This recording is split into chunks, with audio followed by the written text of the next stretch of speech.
ఇంకా మొత్తం పడలే, రైతు బంధుకే దిక్కు లేదంటే విదేశాలకు పోయి మాత్రం రైతు భరోసా చాలు చేసిన నేను ఇవాళ పంటకు 7,500 రూపాయలు ఇస్తున్నా అని చెప్పి పచ్చి బోగస్ మాటలు ఇవాళ ముఖ్యమంత్రి గారు మాట్లాడుతూ ఉన్నారు.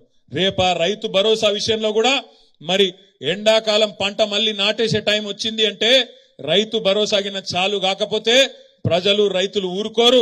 ఈ బోనస్ ఇయ్యక మళ్ళీ బోగస్ మాటలు చెప్తే తప్పకుండా నీ పార్టీని ఊచకోతకొస్తారు రైతులు అనే మాట కూడా ఈ సందర్భంగా నేను మీకు విజ్ఞప్తి చేస్తా ఉన్నా. ఎందుకంటే రైతులకు కూడా తెలుసు కొద్దిగా ఓపిక పట్టాలి కాబట్టి ఓపిక పడతాను.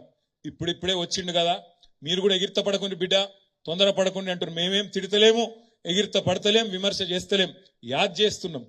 100 రోజులలో చేస్తా, డిసెంబర్ 9 నాడు మొదటి సంతకం పెడతా, 2 లక్షల రుణమాఫీ చేస్తా అని మేం చెప్పలే, మీరే చెప్పినరు.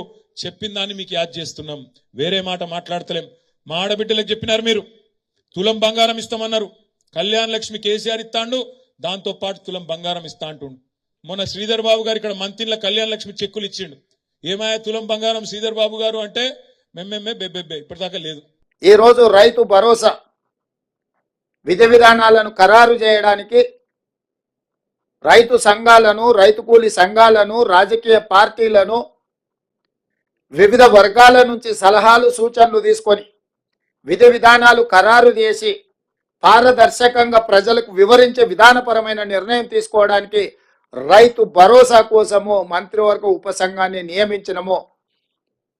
బట్టి విక్రమార్క గారు, తుమ్మల నాగేశ్వరరావు గారు, శ్రీధర్ బాబు గారు, పొంగులేటి శ్రీనివాసరెడ్డి గారు అందరితో చర్చించి జూలై 15 తారీఖు లోపల ప్రభుత్వానికి నివేదికను అందించడం జరుగుతుంది. ఆ నివేదికను రాబోయే బడ్జెట్ సమావేశాలలో శాసనసభలో ప్రవేశపెట్టి అందరు శాసనసభ్యుల యొక్క అభిప్రాయం తీసుకొని భవిష్యత్ కార్యాచరణను, రైతు భరోసా విధి విధానాలను నిర్ధారించి ఆ నియమ నిబంధనల మేరకు అర్హులైన ప్రతి ఒక్కరికి రైతు భరోసా పథకాన్ని అమలు చేయాలని మా మంత్రివర్గం నిర్ణయం తీసుకున్నది.